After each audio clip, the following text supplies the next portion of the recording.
Қайырлы күн достар, мен сіздермен бүгін уыздың қатырылуын көрсететін боламын. Алдымен бізге қажетті осындай ыдыс және 800 грамм уыз қажет болады. Алдымен уызымызды ыдысымызға құйып аламыз және баяу отта 10 минут ұстаймыз.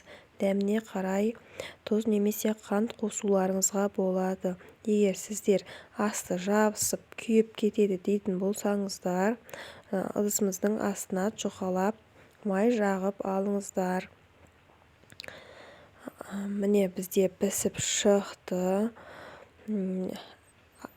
Үлкендер және балдарға беруге болады. Бізде әлі ыстық, тойымды және сіңімді ас. Мен қазір суыған соң кесемін. Міне кесіп жатырмын. Ыдысымызға салып аламыз. Ас болсын сіздермен болған.